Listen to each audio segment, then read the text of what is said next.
Bien, pues entonces ahora cambiamos la dinámica, Emanuel, Uh-huh. y ahora es yo pregunto. Excelente. Pregunto, Emanuel. Claro. Entonces me encantaría conocer tu opinión respecto a qué es lo que está siendo difícil Uh-huh. para México hoy, en 2025, después de todos los esfuerzos que se han hecho. ¿Qué es lo que nos dificulta el poder renovar la flota?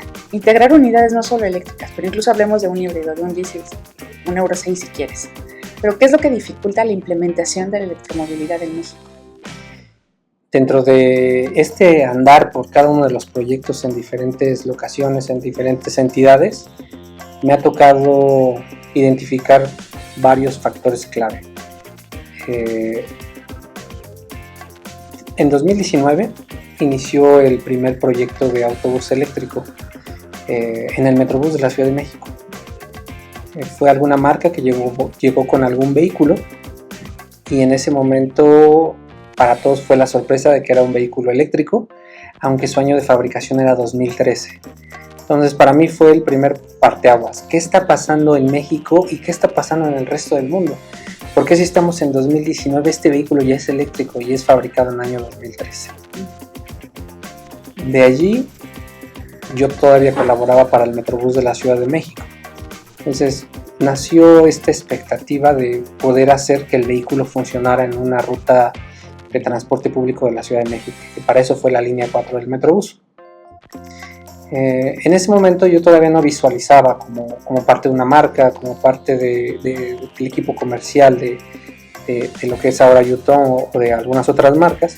Lo visualizaba más como un desarrollo, como un laboratorio de entender el funcionamiento del vehículo, poder sacar algunos datos de operación, algunos datos de su eficiencia energética y compararlo con lo que teníamos en ese momento, que eran vehículos diésel tradicionales Euro 5 que hoy ya se están chatarrizando en la línea 4 del Metrobús. Entonces el primer hito que yo detecté fue cómo vamos a lograr la infraestructura para poder hacer que el vehículo tenga la energía suficiente para salir a trabajar un día. En ese momento la infraestructura eléctrica de las subestaciones del Metrobús de la Ciudad de México no fue diseñada vamos a decirlo, en el momento que se gestaron los proyectos, nadie del equipo técnico pensaba que iba a llegar un autobús eléctrico a las operaciones del Metrobús de la Ciudad de México. Prácticamente era una subestación que consistía en un transformador, sí, de buena potencia, pero no con los requerimientos de voltaje que necesita un vehículo eléctrico. En ese momento teníamos transformadores que eran aproximadamente me parece que eran de 2000 kVA, pero sus derivaciones de energía pues eran prácticamente a 220 voltios. Cuando llega esta marca y nos da el autobús, nos entrega un cargador en ese momento que era de corriente alterna, que funcionaba a 440 voltios. Entonces no había compatibilidad absoluta en ninguna de las subestaciones que teníamos nosotros como Metrobús en ese momento. Lo que hicimos fue tratar de identificar dónde podíamos encontrar una subestación eléctrica que tuviera este potencial. Para lo que en ese momento llegó con un operador de la línea 6 del Metrobús. Ellos dijeron, sí, yo quiero hacer las pruebas con este autobús eléctrico, queremos sacar también información. La única forma de tener la conectividad del vehículo para poder alimentarlo eléctricamente era conseguir un generador diésel que gastaba más diésel de lo que podía transformar en electricidad para poder cargar el vehículo, pero en ese momento fue la primera etapa, ¿no? Entonces ese es uno de los principales problemas hoy que encontramos, que no hay una infraestructura eléctrica robusta para los requerimientos eléctricos que tendría un vehículo en transporte urbano de ciudad, ¿no? No hay un desarrollo de infraestructura, no hay un suministro eléctrico 100% garantizado, ¿no? Es como salir a buscar un pozo de petróleo, ¿no? Vamos a hacer estudios, vamos a ver si aquí donde estamos determinando que va a ser la zona donde van a cargar los vehículos está el abasto, ¿no? Algo semejante. Entonces en ese momento el vehículo ya logramos cargarlo con esta planta, con este generador diésel. Iniciamos la operación. En ese momento nadie del equipo técnico de Metrobús sabía cómo funcionaba un autobús eléctrico. y la marca que llegó en ese momento tampoco tenía un soporte técnico tan robusto para poder dar la capacitación al personal técnico de Metrobús, al conductor, para saber qué hacer en una situación de siniestro con un autobús eléctrico, ¿no? Entonces, básicamente lo que hicimos fue prueba y error, ¿no? Vamos a primero que cargue y después lo sacamos a operación para ver qué es lo que logramos. Siempre con todas las medidas de seguridad que teníamos en ese momento al alcance. Entonces, hoy hablamos con los concesionarios y los vemos más asfixiados que contentos en la operación, ¿no? Entonces están pidiendo a gritos que las autoridades los volteen a ver, que sean partícipes de estos programas de chatarrización, porque es la única forma.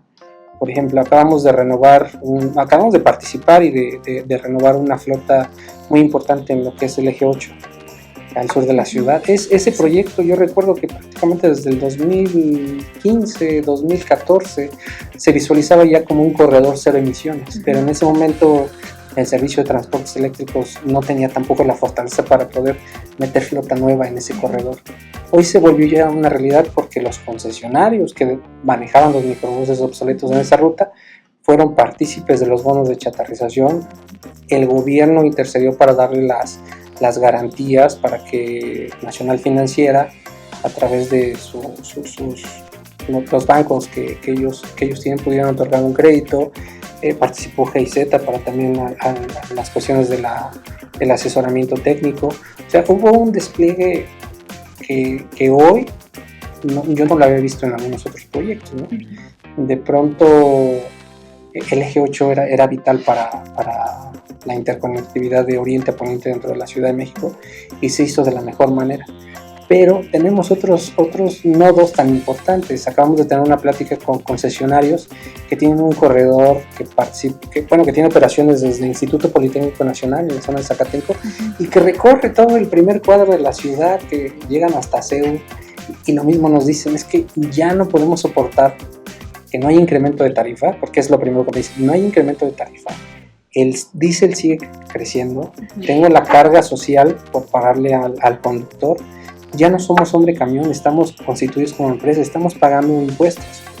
Entonces, prácticamente necesitamos ya la ayuda del gobierno, porque si no, va a haber un momento en donde nuestra operación ya no va a ser suficiente y va a tener que colapsar, ¿no? Entonces, ahí perdemos completamente todo lo que es el factor público, el factor económico como empresa, y al final, si las autoridades no voltean a ver estos proyectos o no hacen caso de los concesionarios, pues finalmente no tenemos ni uno ni otro, ¿no? Y déjame poner algo más sobre la mesa, ¿no? Ahora que estamos escuchando así muchas voces pidiendo intervención del gobierno, justamente para compensar todos estos costos, no compensarlos, intentar cubrirlos, creo que también hay que poner sobre la mesa otro tema. Para que el gobierno pueda hacer eso, necesita tener mecanismos de monitoreo y control. Exactamente. Y también hay muchos concesionarios que no están dispuestos a ceder un poquito de ese control, que el gobierno debe tener sí o sí para poder entonces intervenir justamente, ya sea a través de un subsidio, adquisición, infraestructura primero, adquisición de unidades, lo que sea. Es justo esto que mencionas, ¿no? La cuerda no puede ir solo de un lado, o sea, o viene un poco acá, pero nos vamos también un poco allá. Creo que también esa es una discusión muy interesante, porque para que el gobierno pueda subsidiar, tal cual, transferir recursos, necesita mecanismos de control. Y también eso debe estar sobre la mesa, porque no puedes decir, yo me autocontrolo, yo me autogestiono, yo sigo haciendo lo que yo quiero, no obedezco la norma, no me interesan las leyes, no voy a renovar mi flota cuando dice la norma que debo hacerlo, pero dame un subsidio. Pues no, tampoco puede ser así. Entonces, justo creo que estas mesas de diálogo, de negociación, son fundamentales. Tienen que pasar y todas las voces se tienen que escuchar, eso sí, creo que es fundamental.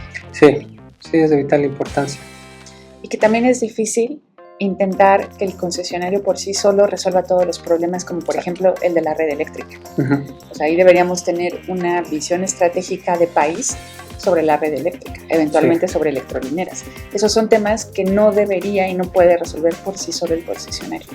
Exacto. Y también ahí, desafortunadamente, no hemos avanzado a la velocidad que requiere la realidad que lo hagamos, porque hoy deberíamos tener ya una normatividad clara de buses eléctricos, por ejemplo, estandarización de algunas cosas, ¿no? Hasta Ujú. conectores, por ejemplo, que también ha sido una de las grandes discusiones. Como no tenemos todavía ese marco regulatorio normativo, pues entonces, claro, o sea, quien puede hoy lo está haciendo y quien no puede simplemente no va a tener manera de poder acceder Así es. a esa tecnología hoy, así como están las cosas. Ujú. Aunque creo que a veces perdemos el foco de lo que estamos hablando en principio de un sistema de transporte. Ujú. Y lo que las autoridades deberían buscar es resolver el tema del sistema. Sí, El tema de tecnología sí es un componente importante de los más relevantes, pero no hay que olvidar que el problema es en sí el sistema de transporte. Y desafortunadamente es sumamente complicado para los gobiernos dar una respuesta rápida para poder adecuar, sobre todo temas normativos primero, obviamente de leyes, incluso de normas que permitan que el sistema de transporte opere correctamente. Y ahí creo que estamos muchos pasos atrás. sí. Nos hace falta ir avanzando. Ha habido grandes esfuerzos, sin duda alguna, en particular en los últimos, yo creo, sobre todo 7 años. He notado un esfuerzo muy grande de muchas autoridades de todos los niveles para poder avanzar e irnos encaminando a un sistema de transporte eficiente, moderno, etcétera. Pero todavía no logramos cerrarlo. Y estas brechas, ¿no? Estas diferencias entre los estados, que es muy interesante ver la cercanía que tiene un estado de México con Ciudad de México y cómo efectivamente los sistemas son tan diferentes. Sí. Algo que yo veo como muy positivo es que hoy ya existe una muy buena comunicación entre estos estados y también veo ya mucha transferencia de conocimiento, de experiencia, no solamente a nivel, ¿cómo llamarlo?, de voluntad, sino incluso a nivel institucional. Ya entre las instituciones hay una mayor disposición a compartir. Y el hecho que un estado esté compartiendo su experiencia, como por ejemplo, tenemos lo que se hizo en Mérida, que nos estén, no en Mérida, no, es en Yucatán, disculpen, en Yucatán. El hecho que tengamos acá unos equipos técnicos que están dispuestos a compartir su experiencia con otros estados que no han vivido la experiencia de implementar buses eléctricos, nos ahorra muchos errores en el camino. Sí. Y creo que hoy ya existe esa disposición, es algo que yo lo veo ya en acción y que lo valoro muchísimo y digo, es impresionante y está genial porque justo deberíamos, no creo que se pueda muy rápidamente, pero lo ideal sería poder llevar todos los sistemas, por lo menos, a lo que tenemos hoy. Un claro ejemplo, ¿no? Lo que está haciendo Metrobús, lo que está haciendo el Optibús en León, que son sistemas muy maduros y que pueden compartir su experiencia. Deberíamos llevar a los estados todos a ese nivel y seguir avanzando, pero bueno, es algo que nos va a tomar tiempo, pero no quiero no reconocer que ya existe un esfuerzo en todo el país de compartir este conocimiento y que también hay estados que se permiten tomar riesgos. No, decir, bueno, nadie más lo ha hecho, pues yo voy a ser el primero, pues a ver cómo nos sale. Creo que también es muy valioso que hay estados y hay personas que deciden arriesgarse, así como lo hicieron ustedes originalmente en el Metrobús. No tenemos conocimiento, no hemos operado un bus eléctrico, pero vamos a intentar hacerlo y vayamos aprendiendo.